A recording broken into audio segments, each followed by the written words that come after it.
Welcome to a brand new episode of the Post Game. I am your host, Davion, and I'm joined by Lillian What's up? and Emmett. What's up? How are we doing today, y'all? Splendid. Happy Monday. Good. Good. Well, before we get started, I want to thank y'all for, enjoying this series. It's one of our most watched, so we really appreciate it. Also, leave a comment, like, and subscribe. And but let's get into it. Today we are back in our Let's Talk basketball series, and we are talking about the Los Angeles Lakers. So, as we start all these things, give me your highs and your lows. What do you think you like? What's the max they can accomplish this season? First round exits. I mean, this team there's still so many questions about them. Is Russ staying or whatever. That I think that, even without injuries, there's not enough talent. There's no depth. So first round exits low, they could miss the playoffs, but I still think they make the play-in. I say like a high would probably be like everyone stays healthy, 5-6 seed. And then like low could be out of the play-in or out of the playoffs. So I'm gonna go low play-in, high 5 or 4. If I would say they can go 4 if they get that Pacers package, but we'll talk about that in a second. But yeah, so the Lakers, they are a very polarizing team. They are one of the they're a franchise team. They've been in the NBA since it's been created, pretty much. So talking about the Lakers, what are they missing? Shooting, like any of it, because there is none on this team. Patrick Beverley's their best three-point shooter, and he's not an exceptional shooter. So, no spacing. There's no spacing on the team. I would say just like I think they're just missing like a structure, I guess. I just think for the last 3 years they've reshaped their roster, like the entire roster outside of LeBron and AD, and like I don't know. I don't have any faith that that's gonna work because there's just so many new faces. Like it's hard for the entire team to gel, and so I just think they're missing like team chemistry and a structure with the people they got. Yeah, I completely agree. I mean, like you said, man, over the past, 4 seasons, we've seen the Lakers come into each season with completely different players. And it's not even like players that are like extraordinarily good. When LeBron first got there, they cleaned house. They got rid of all their young talent like Kuzma, like Alex Caruso, and the rest of those guys. And so, I mean, every single season they're recycling to see like what fits. And I mean, this season's the year of the guards, I guess, because they've gone and picked up so many guards. They re-signed Dennis Schroeder. They picked up Lonnie Walker, Pat Bev. Like they've added a lot of guards to their team, and it's like what's their actual plan? And so right now, I mean, gonna talk about this trade package. Like, there's one package to me that fits the Lakers. And that's them giving up those 2 first-round picks, 27 and 29, for Miles Turner and Miles Turner? Yeah. Miles Turner and Buddy Hill. And I think and if you're and for Jeannie Buss right now, she's thinking, okay, will LeBron and AD be a Laker in 27 or 29? Probably not.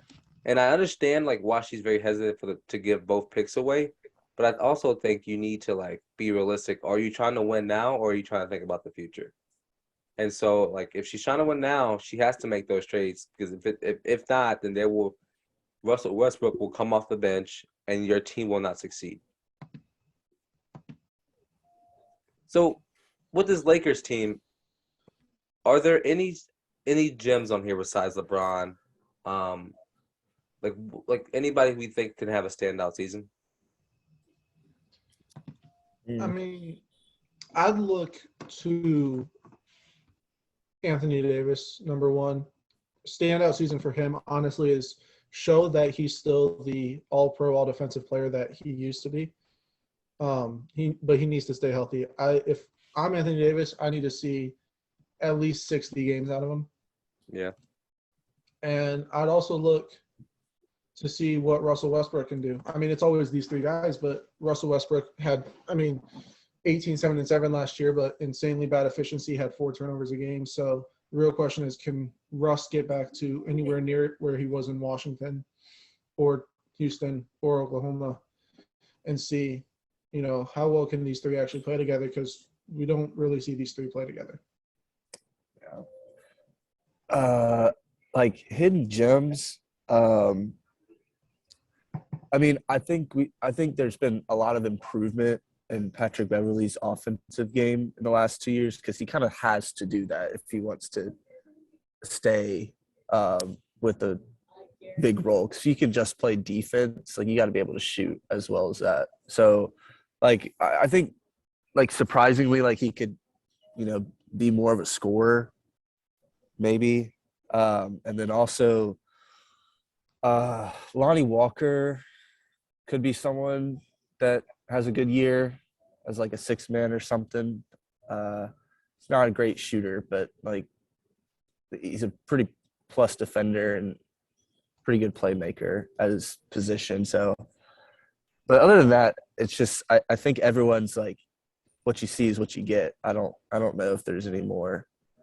Yeah, exactly. But to your point, Emmett, like those defensive players like Pat Bev, and as soon as you said that, what came to my mind, Marcus Smart. Like Marcus Smart, we've seen he's an incredible defender, an incredible leader, but over time he's developed a really consistent 3-point shot. And I think that's like what Pat Bev needs to, transform his way into. And I think that's what he is, trying to become more of a scorer.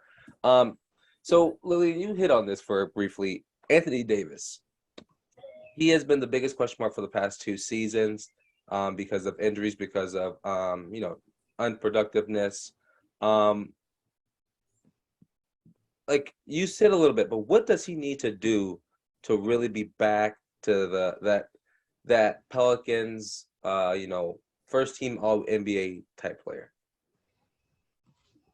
Honestly, I'm looking, get back to about like 22-10.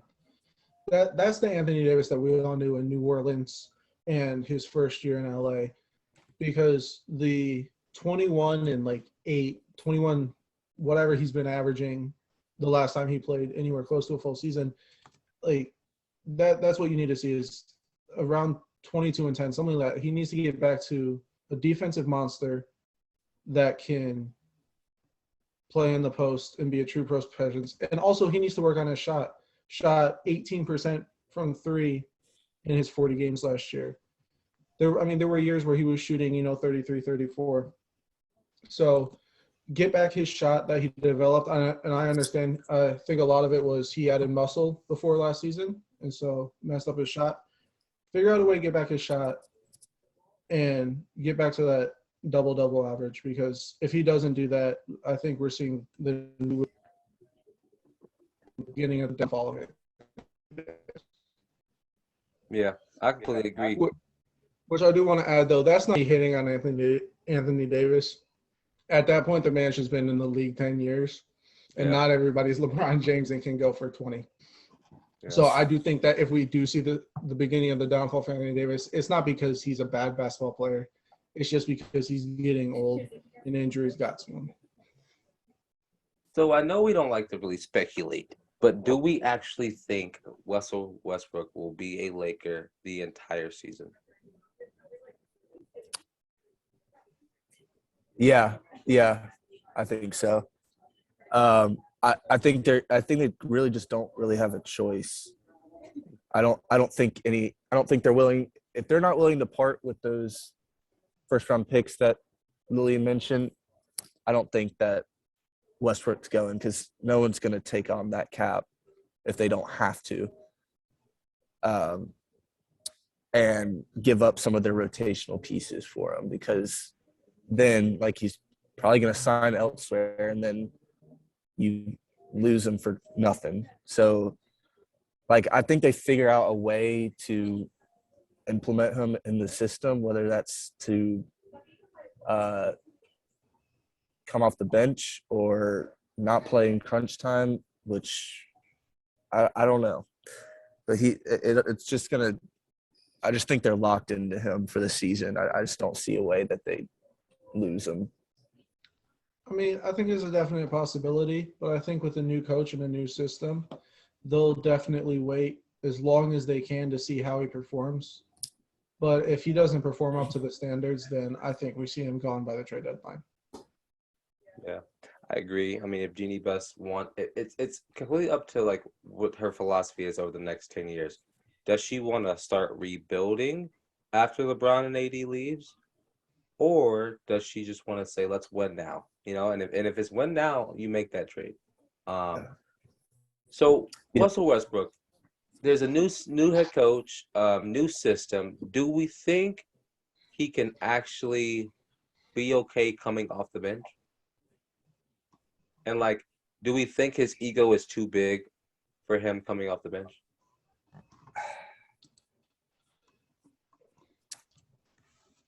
I mean, Yeah. I do think his ego is a bit big for that. But at the same time, I'm not sure I expect to see him coming off the bench, at least not to start the season. I believe Darvin Ham said during the offseason that the plan was to start him. And I also think that they don't have a better option to start. I don't think Dennis Schroeder is a better option. I don't think Pat Bev is a better option. Lonnie Walker is not an actual point guard. And Austin Reeves is definitely not the point guard you want starting. They do have Kendrick Nunn returning, but I think coming off of missing an entire season, you don't start him immediately. So I think we see Russ start, and unless he shits the bed like he did last season, he'll continue to start. So yeah, talking about Dennis Schroeder, he turned down I think it was it 2 or 4 year, $80 million extension 2 years ago with the Lakers to go test the market and to show his potential like to everybody else, and then he gets nothing, and he jumped around to two different teams, and now he's back on a like veterans minimum. Talking about terrible mistake, like terrible thing to do. Do we think he can contribute to this offense? Him and LeBron have played together. They know, what each other likes. Do we think he can be a big factor to this team? Yeah. I mean, I don't know how big, but he's like just kind of mid at everything in the game of basketball. Like, but I just think him playing with some of those guys before helps a lot. And it's kind of surprised that he wasn't picked up for up until now. So like, I mean, he would be the only one I could think of to start over Westbrook. Because I'm sure to start off like Kendrick Nunn's coming off an injury. I don't think he'll like get the starting spot. And like Lillian said, like I just think Westbrook's the best option at this point. Yeah. But like he'll contribute. Like I have no doubt about that.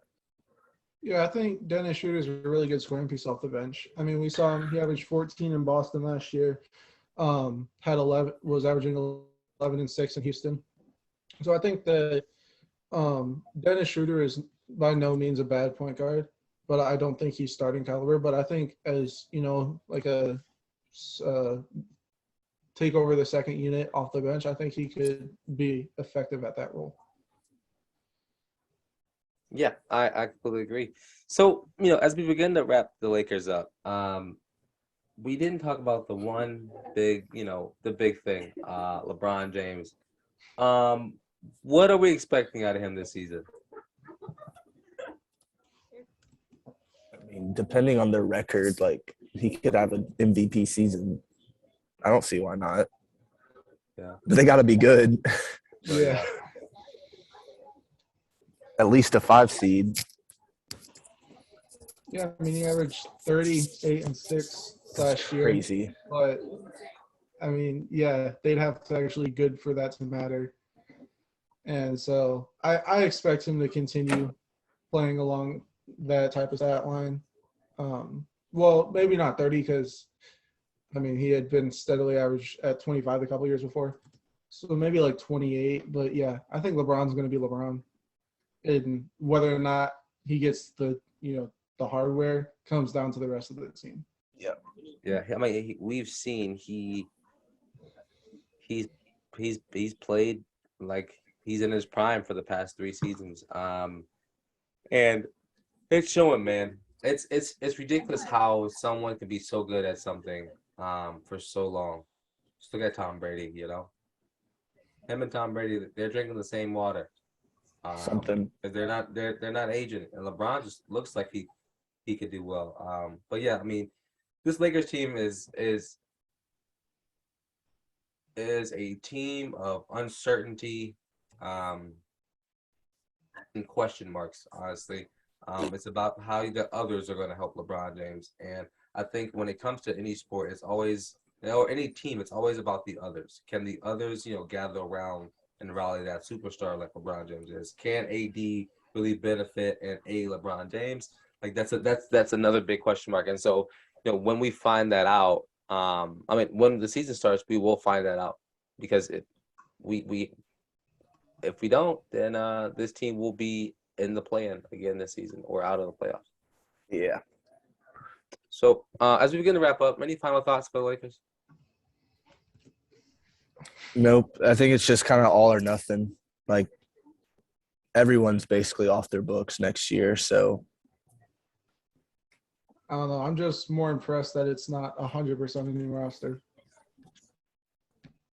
Yeah. I think with the Lakers is the inconsistency with the roster kills them. yeah. Yeah. I mean, like y'all said, I think this team has bigger question marks than the other LA team. And when whatever happens. I think the trade deadline up until that point, I can't really say much about this team. But before or after that happens, then we will know what this Lakers team is about. Excuse me. But yeah, I have Lillian and Emmett. Appreciate y'all for joining us today. I've been your host, Davion, and this has been the post game. Peace.